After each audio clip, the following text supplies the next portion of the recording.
जय शिवराय मित्रांनो, तुमचं सगळ्यांचं स्वागत आहे एका नवीन ब्लॉगमध्ये। या ब्लॉगमध्ये आपण आज पोहोचलोय CBD बेलापूर हे नवी मुंबईमधलं ठिकाण आणि रेल्वे स्टेशन पासून 2.5 किलोमीटर अंतरावर असलेला हा बेलापूर किल्ला। या बेलापूर किल्ल्यावर आपण आज आलोय।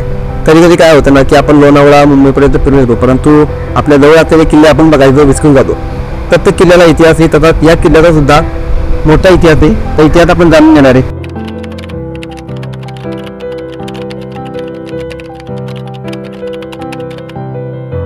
50 मीटरची ट्रेक केल्यानंतर प्रवेशात असल्यानंतर आपण पोहोचतो एका हिरव्यागार अशा निसर्गामध्ये।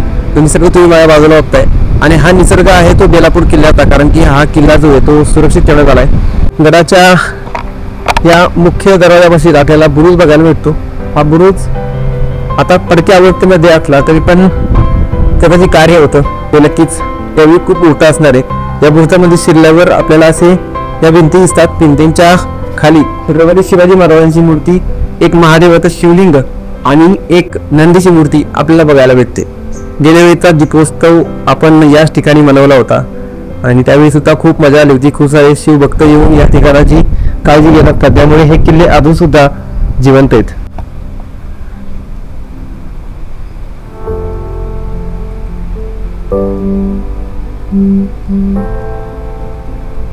पायऱ्या या दगडांनी बनवलेल्या पायऱ्या असू द्यात किंवा हा चौथरे आणि बुरुज असू द्या, हे सगळं शाबूत आहे। किल्ला खूप छोटा आहे, परंतु याचा इतिहास जर आपण बघितला तर इतिहास तुम्हाला सांगतो। CBDने हा प्रदेश जिंकून घेतला असला तरी पण त्याच्यानंतर 1682 मध्ये पोर्तुगीजांनी हा प्रदेश पुन्हा जिंकून घेतला आणि किल्ला आपल्या ताब्यामध्ये घेतला। की म्हणजे आपण हा किल्ला 1733 मध्ये आपल्या ताब्यामध्ये घेतला। 19व्या शतकाच्या पूर्वार्धामध्ये हा किल्ला इंग्रजांच्या ताब्यामध्ये गेला आणि या किल्ल्यावर पुन्हा एकदा स्थापन करता येऊ नये यासाठी या किल्ल्याची नावझूज करण्यात आली।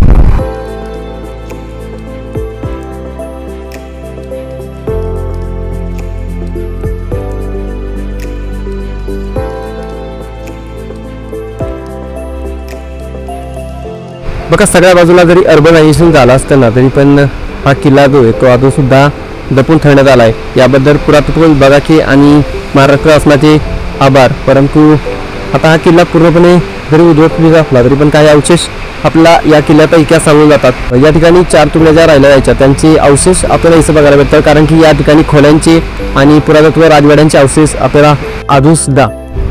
ठीक आहे मित्रांनो, या किल्ल्यावरील सगळ्यात महत्त्वाची गोष्ट म्हणजे या किल्ल्यावर आपल्याला एक गुप्त गुहा बघायला भेटते। जी गुहा असं मानलं जातं की घारापुरी लेणी ज्या आहेत त्या घारापुरी लेण्यांजवळ निघते।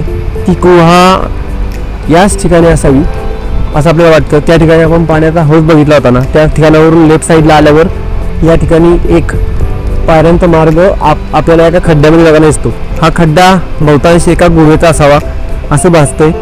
सध्याची गुहा पूर्णपणे मुजलेली आहे किंवा त्याचे अवशेष राहिलेले नाहीत, परंतु कदाचित इतिहासाप्रमाणे काय सांगावं की ही गुहा तिथपर्यंत गेली असेल, कारण की इतिहास जेवढा जगावा जेवढा समजावा तेवढा कमीच आहे। ठीक आहे, तर किल्ल्याचा परिसर जास्त नसल्यामुळे आपला हा किल्ला लगेचच बघून होईल। जर तुम्ही फक्त एका शांतीचा अनुभव करायला मुंबईमध्ये येऊ इच्छित आहे तर आजकाल गार्डनमध्ये सुद्धा भरपूर सारी अशांती असते, भरपूर सारे लोक असतात, तसं मी या ठिकाणी येऊन आरामात बसू शकता, बघा निसर्गाचा अनुभव घेऊ शकता आणि परत जाऊ शकता। निसर्गाचा अनुभव घेता घेता निसर्गाला कोणत्याही प्रकारचा त्रास होणार नाही, या अवशेषांना कोणत्याही प्रकारचं हानी पोचणार नाही या गोष्टीची नक्कीच काळजी घ्या। चला तर भेटूया, आता ब्लॉग एवढाच आहे। आय होप तुम्हाला आवडला असेल। भेटूया पुन्हा एकदा नवीन गडावर नवीन ट्रेकवर। तोपर्यंत जय हिंद, जय महाराष्ट्र, जय शिवराय।